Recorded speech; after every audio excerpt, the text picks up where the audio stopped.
Good morning, children. Today our topic is surroundings. Our surroundings in connection to the life. So we observe so many living things around us, right? We observe so many people around us. Those are also living. We observe so many animals around us, around your house. You may be having some pets in your house. And you observe some other animals which are not your pets. If you come out of your house into the street, you find some street dogs. And not only that, you find some birds that are standing on the current poles. You find some other animals, some cats, some rat. So, if you look around, you can find so many animals. Along with animals, you may find so many plants.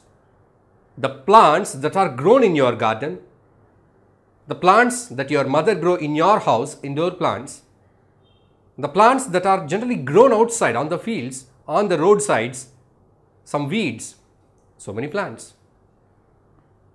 If you visit a village, you can see the plants that are grown for a purpose, that is a crop, paddy field or sugarcane field, where the plants are grown for agriculture purpose. So wherever you go, you find some life in the form of either plants or animals, right? Of course, we find the other form called microorganisms, which are very small and tiny, which we cannot see with our naked eye. It doesn't mean that there is nothing. So just you have seen into that a lump of soil, you cannot conclude that yes, this soil is not having any animals or plants. It's wrong. The lump of soil, it may consist of tiny forms of life, tiny forms of plants, tiny animals, or microorganisms. So life, it exists everywhere on this planet, even at the extreme conditions, harsh conditions. So many people think that yes, we are living in our place, in our town, in our city because it is comfortable, convenient, we have all the facilities to live. If we are in desert, we may die. We may not live over there. But even in desert, even on ice mountains, even on the edges of the volcano, the life is found. Living organisms are able to live. So it doesn't mean that living things, they are confined to one particular place. They are found all over the world. They are found at so many places. Then what is the difference? There is a difference in the appearance of the organisms. The physical appearance of the organisms is different from place to place. So, if you wanted to see that practically, that you wanted to take a tour, you have planned a tour to some places. What are the places? You have chosen a place like near Himalayas.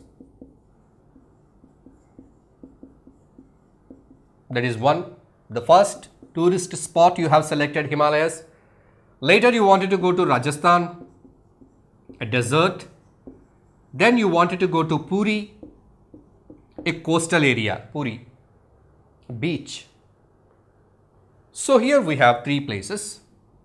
You have planned a tour for three places that you wanted to go and see how the life around there.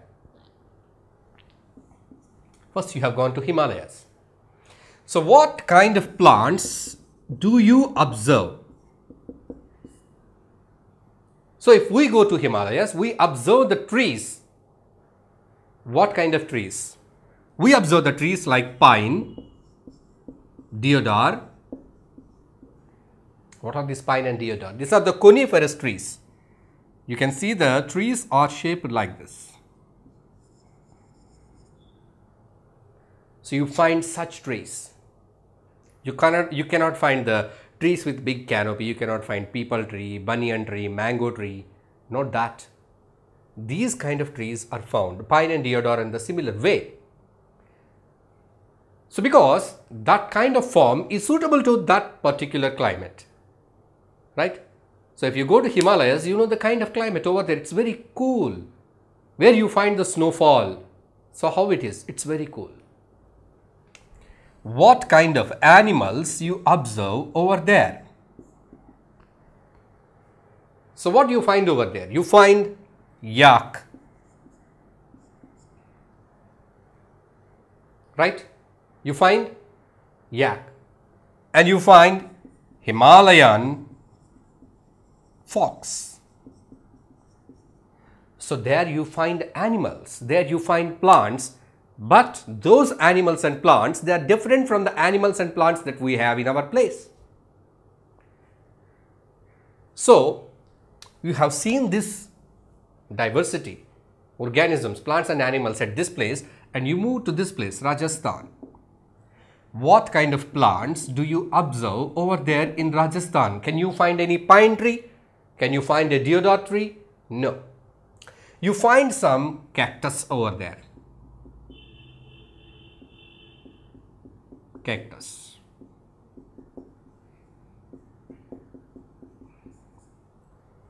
So cactus, they are adapted to live in the Rajasthan. So what kind of place this is? Desert. So in desert climate, it's very hot, very sunny. So in such climate, only these kind of plants and trees can survive, not these kind. Right? So you find that variation, and what kind of animals you find over there? Camels. We find camels. I will tell you why camels can only live in desert climate. How well they are adapted to live in the desert climate. So next we have gone to that Puri beach. So you have gone to the beach. What kind of plants you can see that? There you can see that coconut and palms.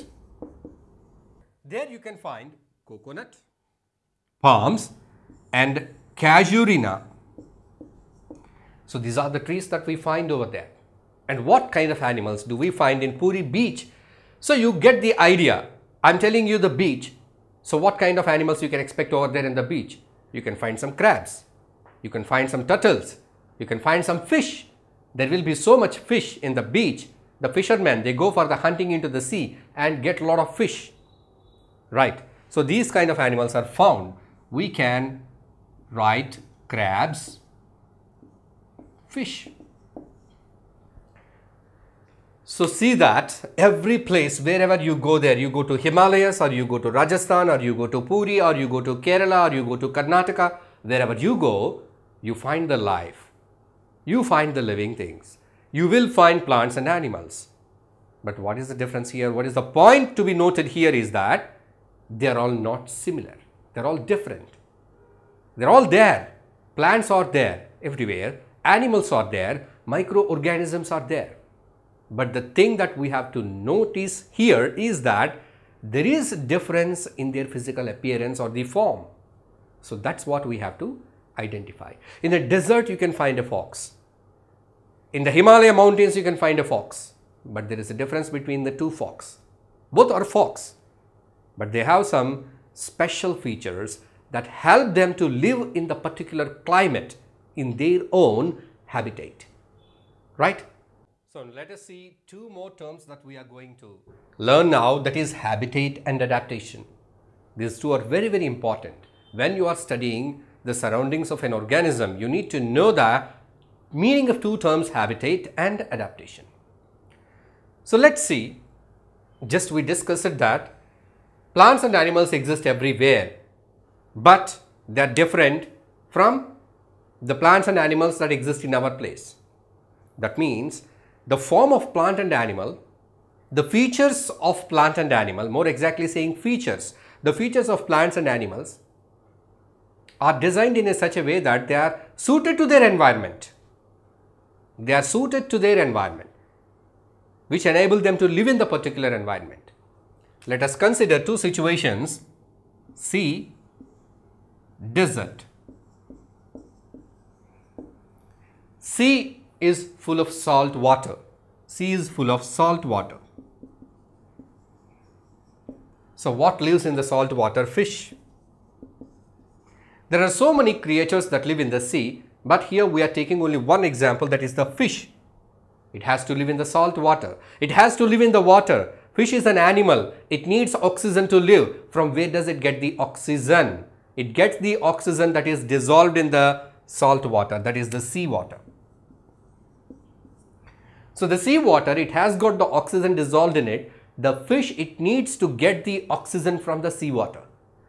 Fish has got the special features. Fishes, they have got the gills by which they can absorb the dissolved oxygen present in the salt water, present in the water. So that is the special feature of the fish. It's the feature of the fish which enable it to live in the water.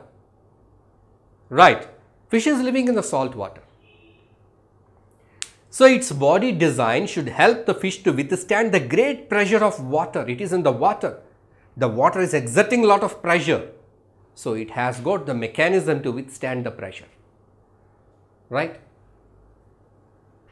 Just if you soak in salt water for some time, it's okay for being for 1 minute, 10 minutes to half an hour to 1 hour, 2 hours. But if you stay in salt water for hours together, 6 hours, 12 hours, 2 days, 3 days, what happens? What happens? Just you see that. You put your hand in salt water for such a long time, duration. So what happens? You get dehydrated. The water present in your body is sucked out. You know that diffusion and osmosis concept. Right. So you cannot stay in the salt water for a long time, but fish is staying in the salt water. So how? Because its skin and scales are helping not to lose water from its body. So that is the special feature, right? So the fish is gaining some special features or habits which help it to survive in the particular environment, right? Here the environment is sea. The fish, they have the special features. They have the streamlined bodies to swim in the water. They have the fins. They have the sharp finned tails, so by that they can make movements in different directions. Right. They have gills to get the dissolved oxygen from the water. So fish, they have some special features.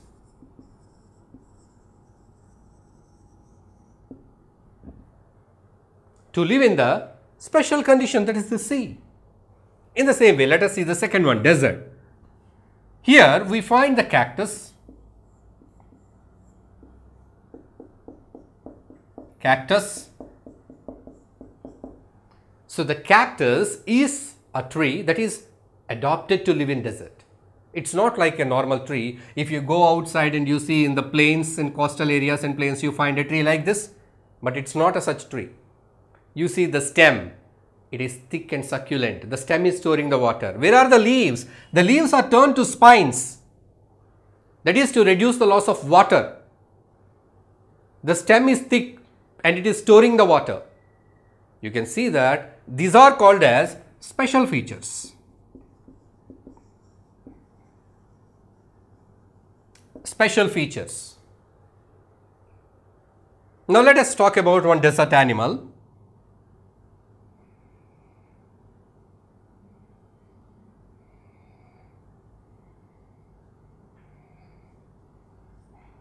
Let us talk about a desert animal.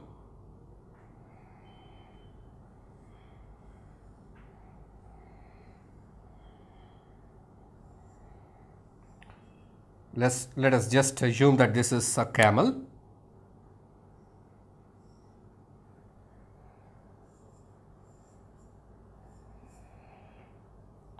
So this is a camel.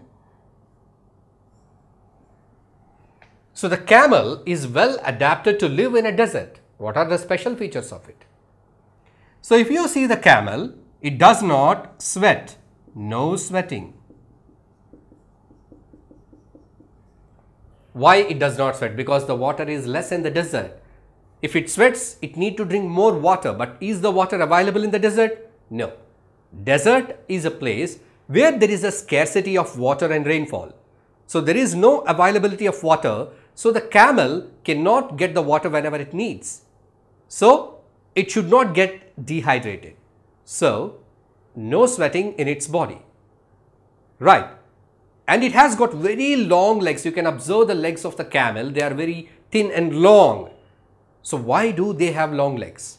They have long legs to keep the body away from the ground, because the ground is radiating the heat. So desert is a place where the soil is very hot, the sand is very hot. So the heat of the sand is radiating. It may touch the body if the body is close to the ground, but the legs are very long and they are keeping the body up away from the ground, so heat is not reaching their bodies. So long legs also help the camels to live in the desert. And one more is drinks very less water.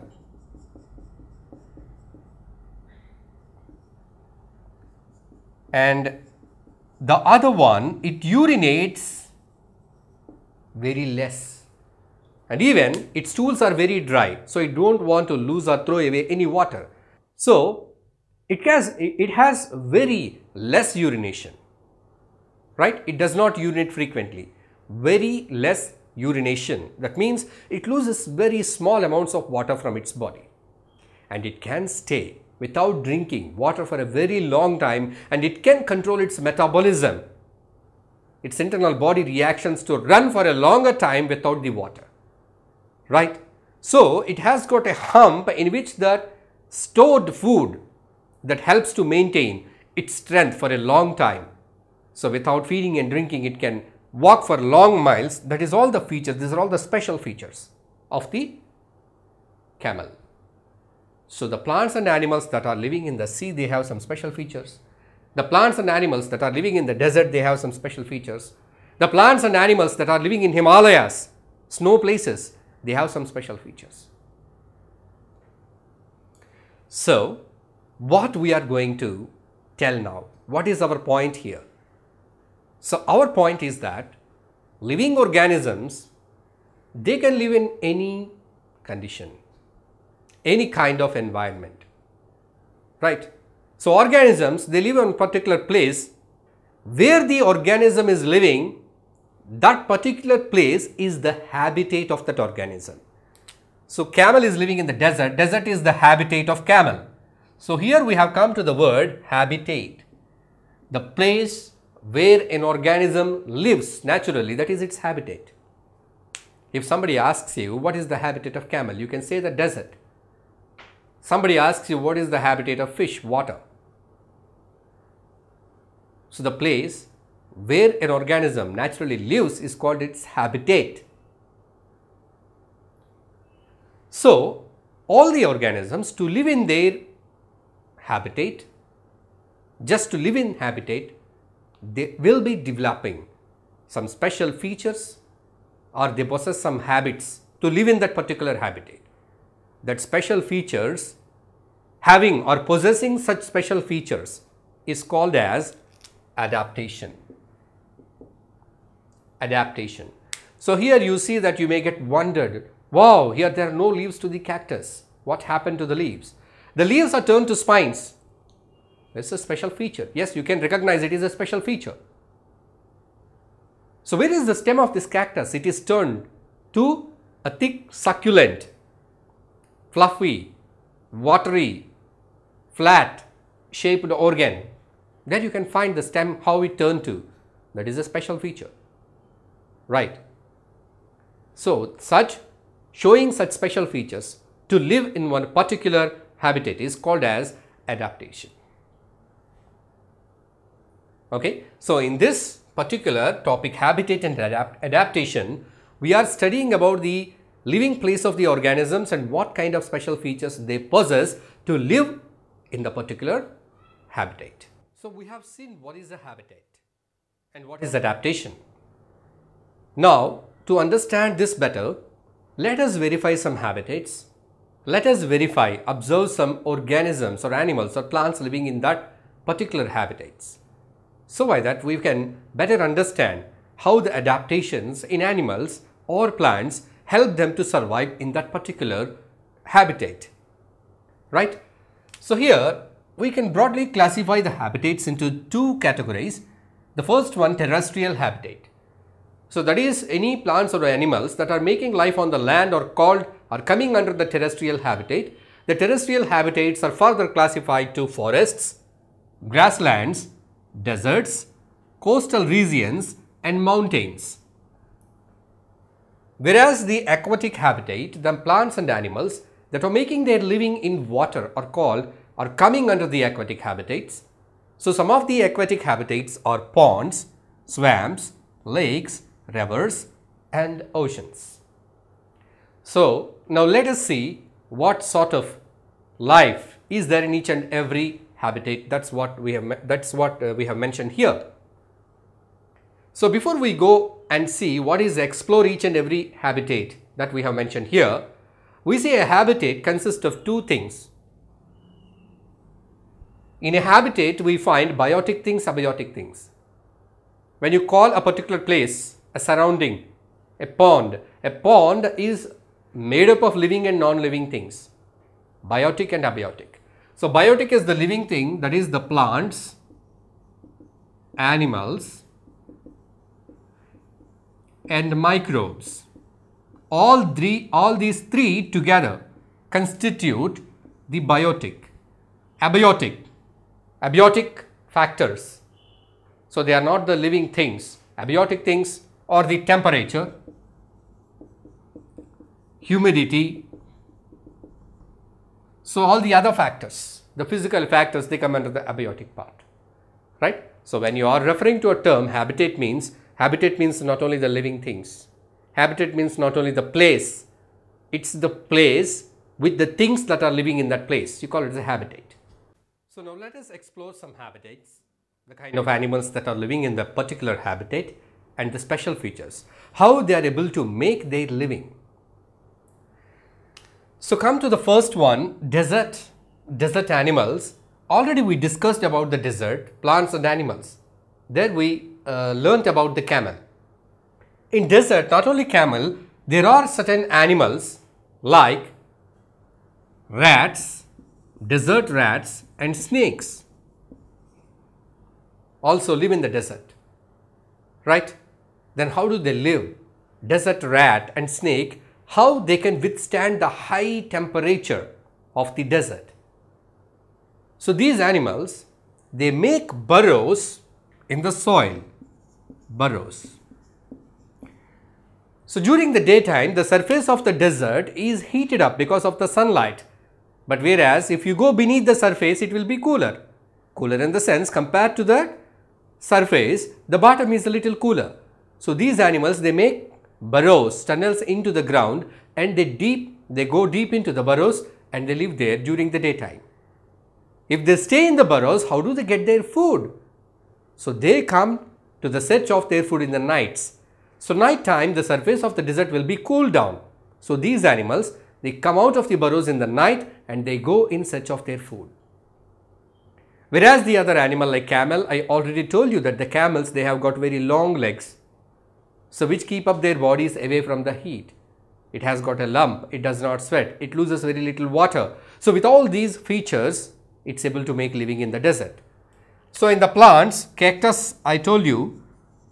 So if you see the cactus, this particular part of the cactus is not the leaf. Generally it looks like a leaf, but it is the stem. The stem is modified. The stem is succulent. The stem holds the water. The stem is green in color. The leaves are reduced or modified to spines. Actually, the spines are the leaves. Why the leaves are modified? All these modifications are to reduce the loss of water. So all the efforts are to reduce the loss of water. If it is not reduced, the water is lost from the plant and it gets dehydrated very soon. But it is not happening. Why is not happening? Because there are some modifications, some adaptations. What are they? The stem, it changed like a succulent leaf-like structure. The leaves are modified to spines. So by that, there is a minimal loss of water. So the water is restored in the body of the cactus plant. So by which it can make its living in the climatic condition like desert. So that is cactus. Now let us go to the second terrestrial habitat, that is the mountain. Now let us see the mountains. In case of mountains, we see the plants and trees that are specially shaped. I told you that they have a shape of this particular kind. So why this kind? So when there is a heavy rainfall and snowfall, the snow should not stay on the branches of the tree. So they cannot breathe, they die. So the snow, whatever falls on the trees, it should get easily slides off. When it gets slides off, when the tree is having a slope. So that is the reason they have slopy branches like this. So when there is a heavy snowfall, even though the snow covers the tree, because of the little gentle wind, the snow easily sheds off because of the slope. So that kind of arrangement is seen in the plants or trees that are found in the mountains. Right.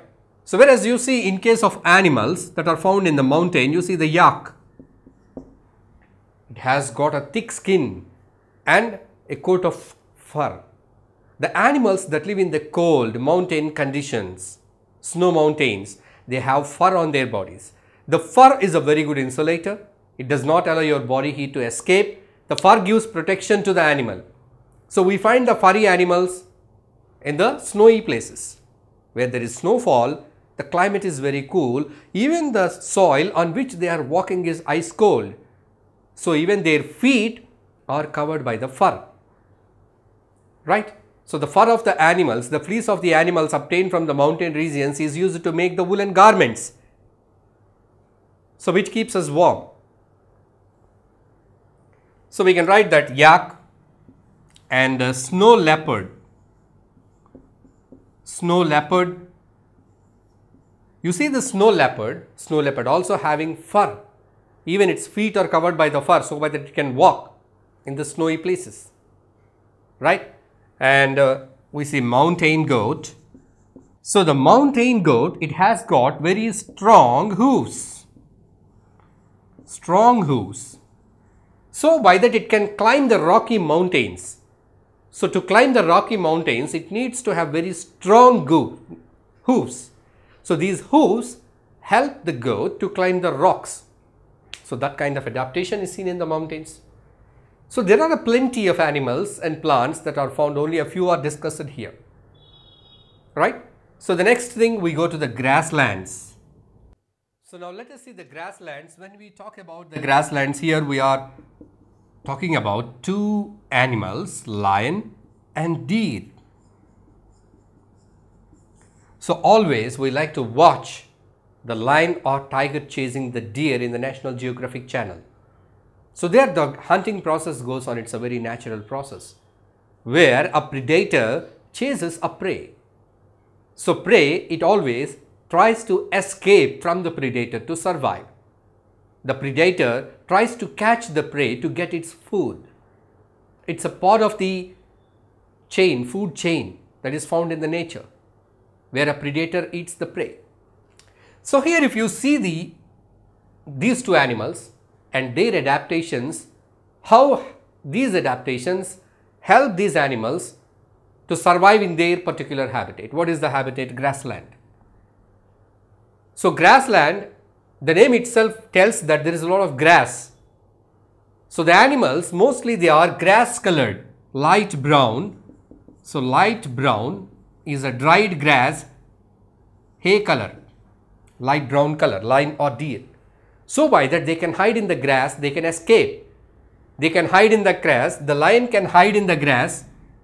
So here I am writing body color.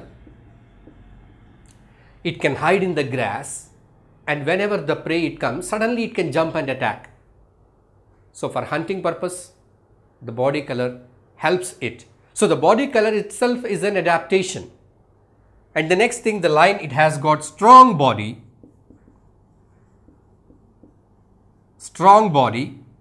sharp claws, which it can bring the sharp claws in its front legs, forelegs.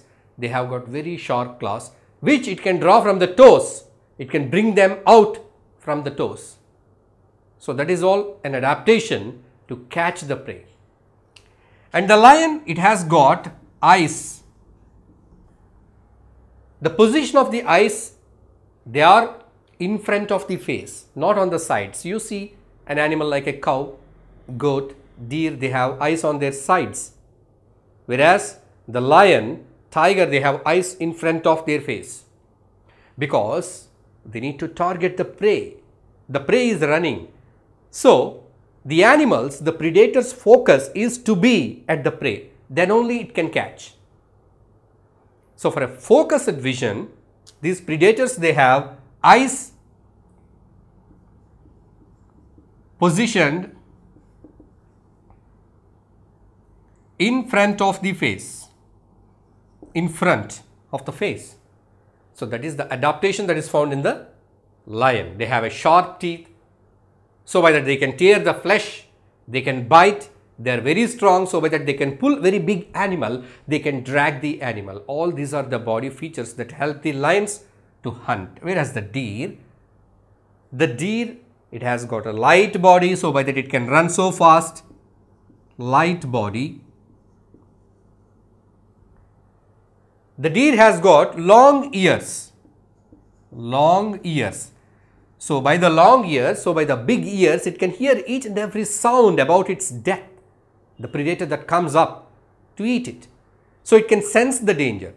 When it has got a very good sense of hearing, it can sense the sounds. It can estimate from which direction the animal is going to attack. Very thin legs. So, by that it can jump over the hurdles. It can jump over the branches and logs and rocks, by that it can escape. Thin legs, light body, and it has got eyes on sides of its head, eyes position. So, by that in 360 degrees it can sense the danger, it can see the danger. So, it has got its features to protect itself, escape from the enemy, escape from the predator. The predator itself has got the features to catch the prey. So, in the nature, the creatures, they have got their own special features, right? So that the point is that which one is going to make the living over here. If it is a natural setup without any human intervention, the nature is very well balanced. The ecosystem is very well balanced, very well maintained. The number of tigers, the number of deer, the number of elephants, the number of bears, everything is maintained so well.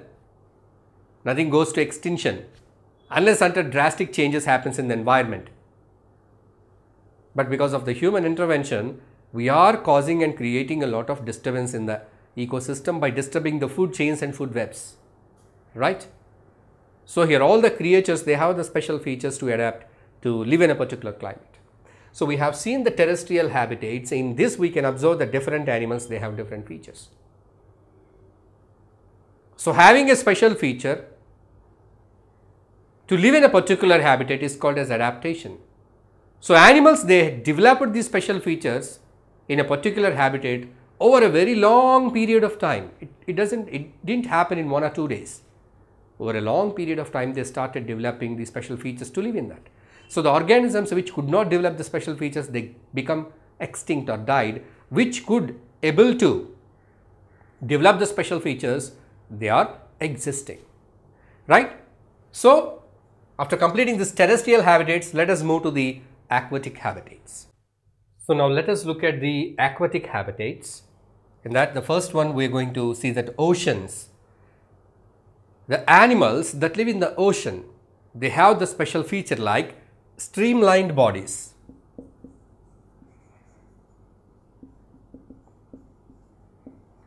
So, streamlined bodies, that means they have a pointed snout. All the fish, you can see that they have a snout and they have a compressed body. So, by that easily they can move in the water. They have the fins to swim and they have a tail to change the direction of their swim. So, the body is streamlined by which it can move from place to place. Their body is covered by tough skin and scales. So, by that they can withstand the high pressure of water, they can withstand the saltiness of the sea, that is salinity. So, the fish, they take the dissolved oxygen by the gills. Gills help the fish to get the oxygen from the water, because fish, they live in the water, they need to depend on the oxygen that is dissolved in the water. So, that is absorbed by the gills by which they can take. There are certain fish-like creatures, generally we assume that they are fish, but they are not fish, they live in the water, like dolphins and whales. Those are the mammals. Dolphins and whales, then how do they breathe? They don't have gills. Then how can they breathe in the water? How do they get the oxygen? These dolphins and whales, they have blowholes on their snout. So they come to the surface of the water quite often to get the air from the atmosphere, to get the oxygen from the atmosphere, because they do not have gills to get the oxygen from the water. So the dolphins and whales, they quite often come to the surface of the water for breathing. They keep their snout out and take the air in. They go deep into the sea for a very long time. They need not breathe again. They can live under that, and again when they need oxygen, they come back.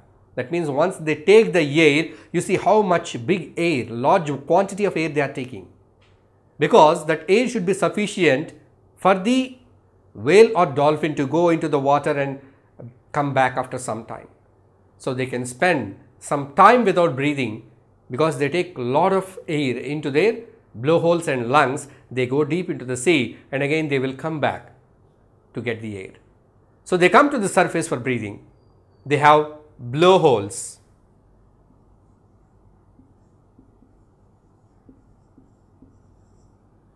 Right?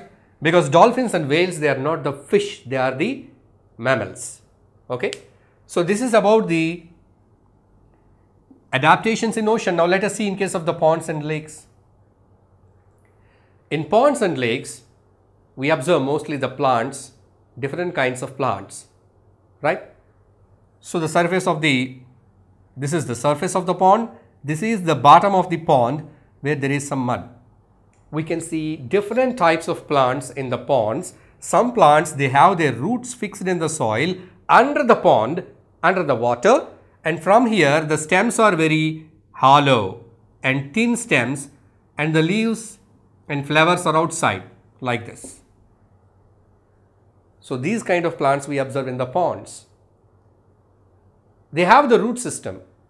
Generally the plants that live in the soil, terrestrial plants also have the root system, but the roots, the function of the roots in the land plants is to absorb the minerals. But here the function of the roots of these aquatic plants is to just keep them in position, hold the position. Right. So some of the water plants, they are completely submerged, they are completely under the water. Their leaves are very thin and ribbon-like. So by that they are not damaged by the water currents. Their roots are also fixed in the soil, completely submerged. Some plants, they are totally floating and their roots are also just in the water. They are not fixed to the soil like this. They are the floating plants.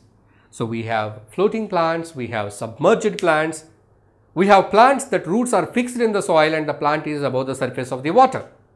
So these kind of plants we observe in ponds and lakes. If you see the animals, we find so many types of animals. We can find the fish even in the pond. The most interesting animal that we find here is frog. Frogs, they live in the pond and outside the pond. They can live inside the pond, outside the pond. They have the long back legs for jumping to catch the prey. The frog, it has got a long tongue,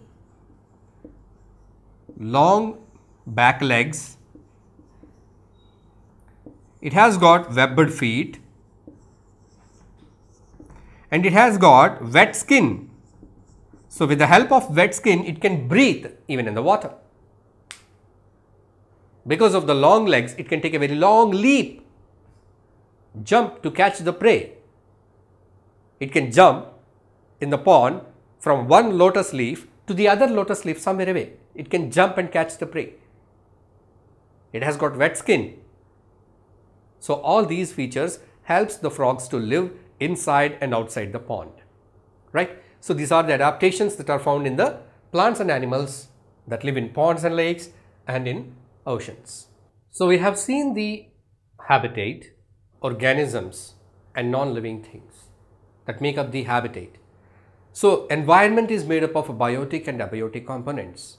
Biotic means plants and animals, microorganisms. Abiotic means soil, rocks, water and temperature, humidity, all these come under the abiotic components.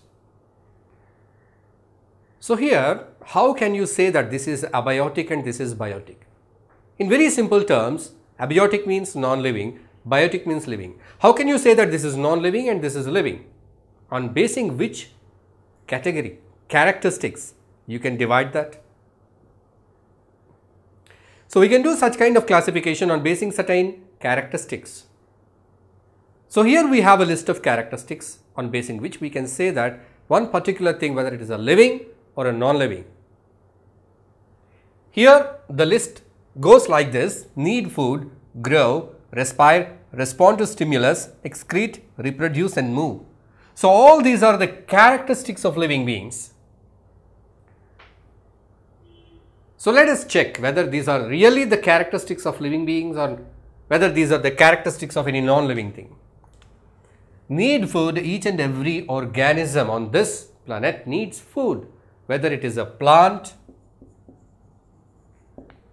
animal or a microbe. It needs food to get the energy, to grow, to repair its body, to live. A rock, does it need any food? No. A rock, it doesn't need any food. Your book, does it need any food? No. Without food also it can be there. But whereas a dog, it needs food. If you don't give food to the dog for few days, it will die. Right? Plant, it needs food. You have to pour some water and it needs sunlight. If you cut the sunlight and water, the plant will die. So without the food, it cannot. Plant, it makes its own food with the help of sunlight and water. So living organisms, for sure they need food. Without food, they cannot live. So the main aim of each and every living organism is to obtain its food. All the animals, every day they go in search of their food to get the food to live. All the plants, they carry out photosynthesis, making of food in their leaves, so by that they can get the food. So it's the most important characteristics of living thing is that all living things, they need food to survive. Even you need food to survive, and your food is provided by your parents. They are earning money and buying the things to make the food. They are cooking and providing you the food. Right?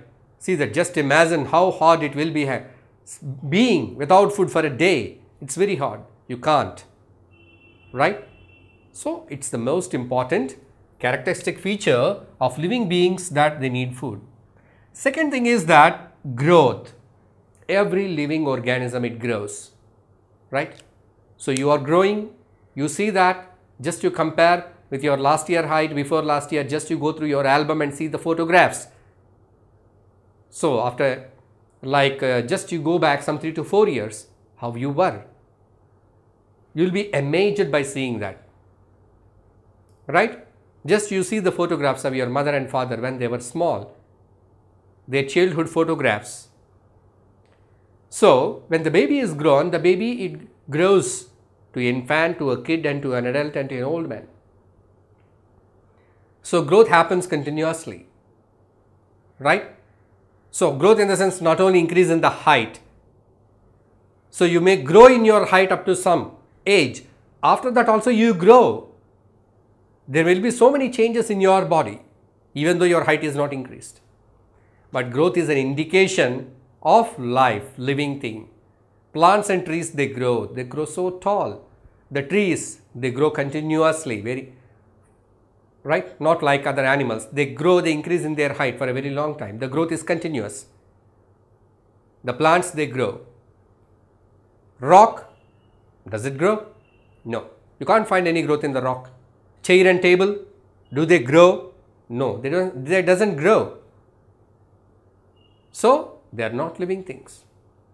The things that grow are living things. So growth is the another characteristics of living things. All plants and animals and microbes, all these things, they grow in size, they grow in height, they grow in size, overall size. So that is found. Now let's come to the third one. Respiration is another important characteristic of the living thing. As we have discussed here, living things, they need food.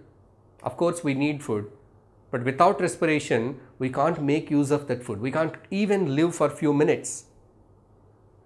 All the animals, they need to breathe oxygen. We need to get oxygen from the surroundings.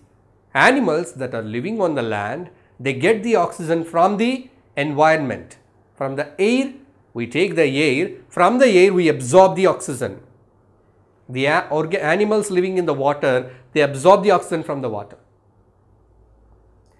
So, not only animals, even the plants that are living, they need oxygen. Plants, they have the leaves, they have the stomata through which they absorb the gases. Plants, they absorb even carbon dioxide also to make their food. They absorb oxygen also for living. So, respiration is a process that happens in the living things which provide us energy. So, now here we see that respiration, animals and plants, they respire. So, we see that respiration is another important characteristic feature by which we can distinguish between living and non-living things. Do non-living things breathe? No. Table, chair, rock, they doesn't breathe. They don't need any oxygen. But whereas in case of living organisms, they need oxygen to live. Organisms or animals, plants that are living on the land, they get the oxygen from the air. Plants and animals that live in the water, they get oxygen from the water. So they need to respire, they need to breathe. So respiration is another important characteristic by which we distinguish between non-living to living. So respiration is a very complex process. It involves breathing. So breathing is a part of respiration. So respiration, the main purpose of the respiration is to supply the oxygen to the cells to get energy. So in this process, we need to breathe the air in, air out. We have to take the air in, air out. How we do? Animals, they do the breathing in different ways. See, animals like mammals, birds and reptiles, they have lungs to breathe. We have lungs to breathe. We take the air into our lungs. There the exchange of oxygen takes place. So this is the way how we breathe, how we take the air and how we get the oxygen. Whereas you see in case of fish, they use gills. If you see an earthworm, how does it breathe? Earthworm, it has got moist skin. Moist skin, that is the wet skin by which it breathes. Even the frog also has got wet skin by which it breathes. Cockroaches, they don't have either wet skin, they don't have either lungs. Then what do they have? Cockroaches, they have holes on their sides of their body. You see that this is a cockroach.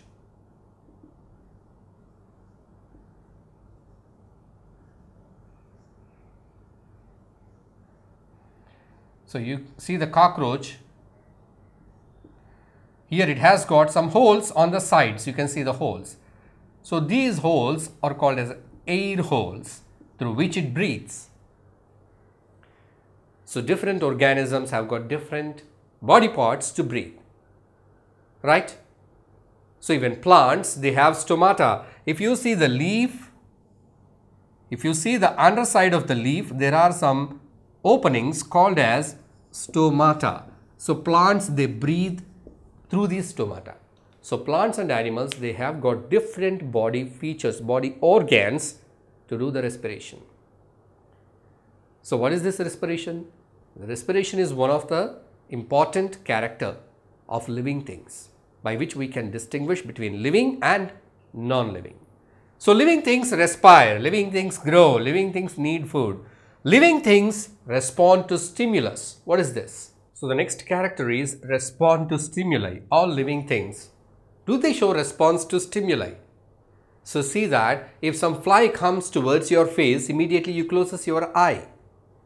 Suddenly, if you come from a dark room, suddenly if you see a bright light, your eyes get closed. That means you are showing response to the stimulus. Here the stimulus is the bright light and response is closing your eyes. Just you have stepped onto a very fine object, onto a pin or onto a thorn, immediately you remove your leg. Or just you touched a hot object, immediately you pull your hand out. That is to protect your hand.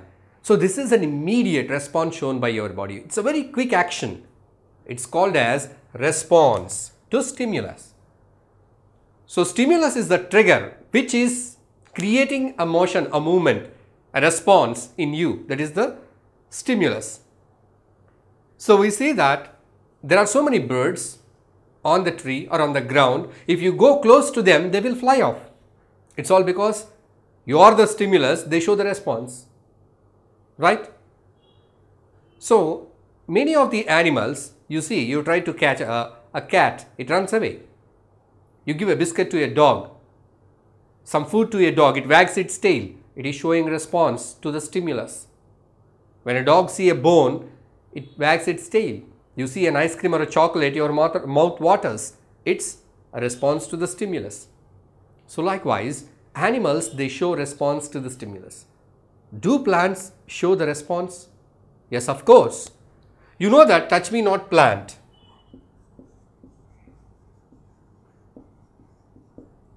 So if you see that touch me not plant, it has got leaves like this. And if you try to touch with your finger, the leaves, they get closed. They are showing the response to the stimulus. Your hand is the stimulus. They are showing the response. And even you see that if any plant that is grown in a pot, it is kept near a window, and outside the window there is sunlight, the plant, it bends towards the sunlight. It is called as phototrophism. That means a plant is showing response towards the stimulus, that is the sunlight. The roots of a plant always go down into the soil towards the water. Water is the stimulus. The roots, they grow towards the water, that is the response. So even plants also show response to stimulus. That is what we have identified here. And even animals show response to stimulus. So this particular character helps the animals to protect themselves. So when there is harm, danger, that is in the form of a stimulus, they respond so quickly. So by that they can protect. They hear a sound. The sound might be a sign of danger. Some other animal is going to attack. Some other human is going to attack. Somebody is going to attack you, then you are escaping. So this sound is a signal of danger, which is taken so quickly and response is produced so quickly, so you are protected. Even for the animals. You see the animals which are prey, they have a very keen hearing. So just with a sense of a small sound, they get alerted and run away and protect themselves. So response to stimuli is a characteristic of living things. The next one is excretion. Plants and animals, they have to excrete the waste materials that are produced in their bodies. So plants and animals, they take up the food to get the energy, and after the process, so many materials are left, unwanted materials are left inside their bodies, which are to be sent out of the body. Animals, they have different methods by which they excrete the waste. They have excretory systems by which the waste materials are sent out of their bodies. Plants, they do not have very specific excretory organs. So plants, they excrete the waste by keeping the waste in some parts like leaves. Once the leaf is dried, the leaf falls from the tree, so that the waste is eliminated. Sometimes the plants and trees, they excrete the waste in the form of secretions. They secrete some kind of gums, resins and all such materials through which they excrete the waste. Sometimes the plants, they store the waste in one part of their body itself, which do not harm the plant. In such a way also they can get rid of the waste in their bodies, but whereas in case of animals, they have excretory system by which they excrete the waste out of their bodies. So we also have such kind of excretory systems by which we excrete the waste out of their bodies. So excretion is another important characteristic of living being. And the next one is the reproduction. Animals and plants, they reproduce. How they reproduce? If you see that the reproduction in animals, they reproduce. Some of the animals, they reproduce by giving birth to the young ones, directly young ones. Some animals, they give birth by laying eggs. So the eggs later they turn into young ones. This is how the animals give birth. So animals and plants, they have the ability to produce the young ones of their own kind. Dog gives birth to dog, not the cat. Cat gives birth to cat, not the rat. So animals and plants, they're able to produce the young ones of their own kind, not other kind, own kind. This ability of an organism is called as reproduction. So reproduction is an ability to produce the young ones of their own kind. So this reproduction is also an important characteristic of living things, which is possessed by the living things. Non-living things, they cannot reproduce. You can break a stone into two pieces, but the stone cannot reproduce a new stone. Right. So animals, they reproduce either by giving birth to the young ones or by laying eggs. Whereas the plants, generally plants reproduce by their seeds. That is one. Sometimes plants, they reproduce by their body parts even, by their stem. They reproduce by their stem, root, leaf, bud. These are the parts. Some plants, they reproduce by their stem, like potato, onion, sugarcane. Some parts, they reproduce by their root, carrot, radish, beetroot. Some parts, they reproduce by their leaves. Some parts, they reproduce by their buds. If you cut the leaf of a bryophyllum and put it in soil, you get a new plant. And the buds of certain plants are cut and they are grown into new plants. So from the vegetative parts, from different parts of the plant, you can produce new plants. Sometimes plants reproduce by their body parts. Mostly they reproduce by the seeds. So here we can see that the plants, they have the reproductive ability, even animals have the reproductive ability. So here we are with the final one in the list, movement. So do all organisms, living organisms, show this character, that is the movement? Plants, animals. So plants, they do not show the movement. Many of the plants are fixed to the soil. They cannot move from one place to another place. They get the water, minerals, sunlight from the place which they are fixed to. They cannot move from one place to another place. So movement is absent in case of plants. Of course, there are certain plants which can move. It's a very exceptional cases. Whereas animals, they can move from one place to another place to get their food. Animals can move. And here also there is some exception that some animals cannot move, like corals and all, which are fixed in the floor of the sea. But majority of animals, they can move from one place to another place. So movement is not found in plants. By using this statement, you cannot say that plants are non-living, because plants, they possess other characteristics. They need food, growth, respire, respond to stimulus, excrete, right? So not due to the absence of one particular character, you cannot say a living thing as a non-living thing. If it is the case, if you see the movement, of course we will find movement in non-living things also. You see a bus, car, bike, plane, we find movement in all this. They all move. It doesn't mean that they are living. Just if you find one or two characteristics in any object, you cannot say that it is a living thing. Just by this, yes, bus has got movement, so it's a living thing. It's a false statement. And here plant, they do not move, so they are non-living things. It's also a false statement, right? So how do you say that one particular thing is a living or a non-living thing? You have to analyze that. You have to keep all the characteristics with you and check it. Yes, whether it needs food or not, whether it will grow or not, whether it respires or not, whether it responds to stimulus or not, excrete or not, likewise. Sometimes in some cases, even living things do not show all the characteristics. Here the best example is when the seeds are dormant. Dormant in the sense, you see a grocer shops. If you go to a grocer shop, you will ask for Bengal gram chana. He will keep the chana in the jar for months together. Each chana can give rise to a chana plant, one life, but it is dormant, sleeping. He gives you 100 gram chana, 1 kg chana. You take the chana, just you soak it, you will get sprouts. If you plant it, you will get plants, you get a chana garden, the whole life. So when it was like a seed, you didn't see any of the characteristics. You didn't see the chana seed respiring, you didn't see the chana seed growing, you didn't see the chana seed need for food and excrete and all. But when it is brought into certain conditions, then it will show the characteristics of life.